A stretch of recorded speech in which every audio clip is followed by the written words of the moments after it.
Subscribe करें story time और हर सोम, बुध और शुक्रवार को साक्षी रहे कुछ अनोखी कहानियों से भरे सफ़र का। बेल आइकन दबाना ना भूलें।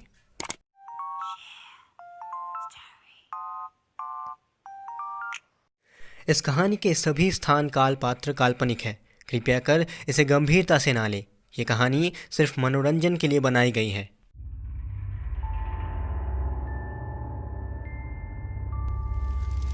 कोलकाता के रहने वाले कार्तिक, अभिषेक और तितली तीनों कॉलेज स्टूडेंट्स थे और उन्हें अपने कॉलेज से एक डॉक्यूमेंट्री बनाने का प्रोजेक्ट मिला था।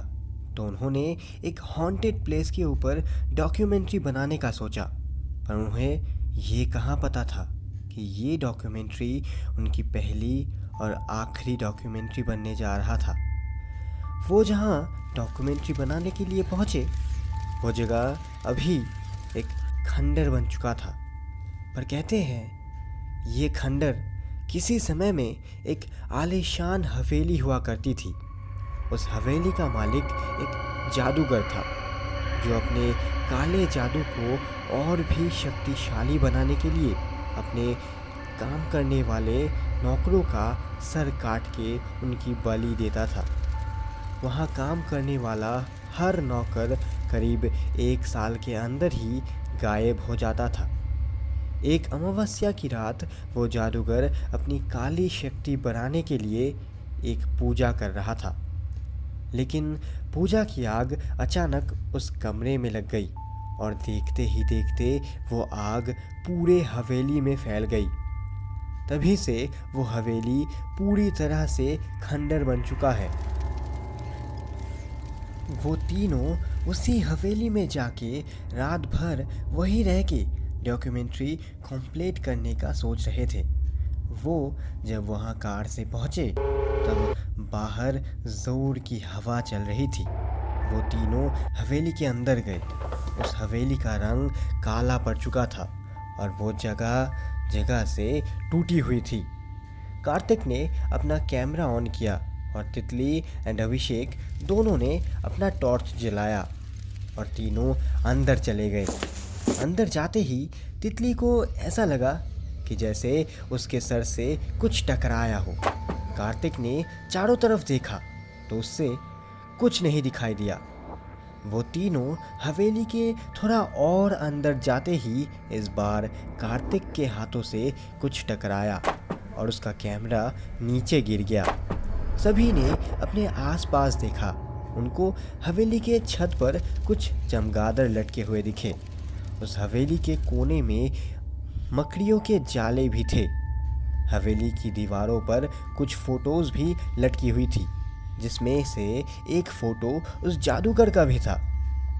कार्तिक ने ज़मीन से अपना कैमरा उठाया और सब कुछ रिकॉर्ड करते हुए वो तीनों फिर से आगे बढ़ने लगे। इस बार अभिषेक के चेहरे पर कुछ जोर से आकर लगा और वो नीचे गिर गया। और तभी कार्तिक का ध्यान अपने कैमरे में रिकॉर्ड हो रहे उस वीडियो पर गया।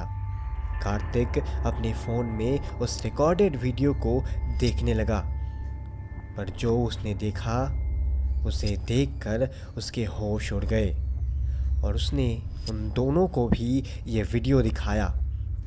पूरी हवेली में कटे हुए सर हवा में मंडरा रहे थे। वो कटे हुए सर उन तीनों को कुछ बोलने की कोशिश कर रहे थे। कार्तिक ने फ़ोन का वॉल्यूम बढ़ाकर सुनने की कोशिश की। उसे कुछ आवाज़ें सुनाई देने लगी जो चिल्ला चिल्ला कर उन्हें यहाँ से जाने के लिए बोल रहे थे। इसके अलावा उन सभी सरों के धड़ ज़मीन पे पड़े हुए थे। उन सभी को डर लगने लगा था। वो तीनों खड़े हुए और कार्तिक अपना कैमरा ऑन करके फिर से रिकॉर्ड करने लगा, पर इस बार उसे अपने कैमरे में कुछ दिखाई ही नहीं दे रहा था।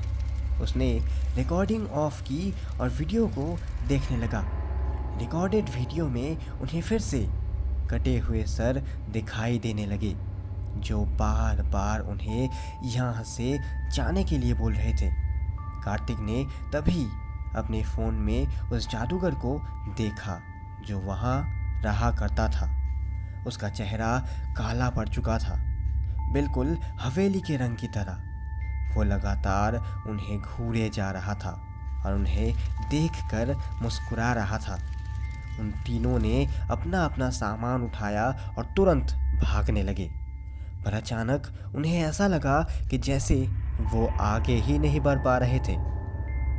वो तीनों जैसे तैसे हवेली के बाहर आए और अपनी कार में बैठकर कार स्टार्ट करके भागने लगे।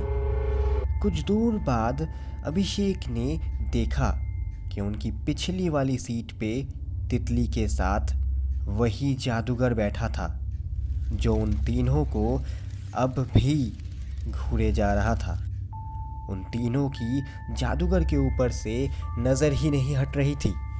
तभी सामने से एक ट्रक आया और उसने उन तीनों को कुचल दिया और उन तीनों की वही मौत हो गई। जब पुलिस ने इस केस की इन्वेस्टिगेशन की तब उन्हें कार्तिक का कैमरा मिला। उन्होंने उस कैमरे में वीडियो को देखा तो सही, लेकिन उसमें कोई भी सर हवा में नहीं उड़ रहे थे। बस वो तीन ही थे जो चिल्ला चिल्ला कर किसी से छोड़ देने की भीख मांग रहे थे। ये थी आज की कहानी स्टोरी टाइम पर। क्या आपके साथ भी कभी ऐसा कुछ हुआ है? कमेंट्स में ज़रूर बताइएगा। अगर ये कहानी आपको पसंद आई तो इसे लाइक और शेयर ज़रूर करें, और हाँ, सब्सक्राइब करके बेल आइकन दबाना ना भूलें। मैं फिर लौटूंगा एक और अनोखी कहानी के साथ। तब तक के लिए सुनते रहिए story time. Keep listening, keep learning.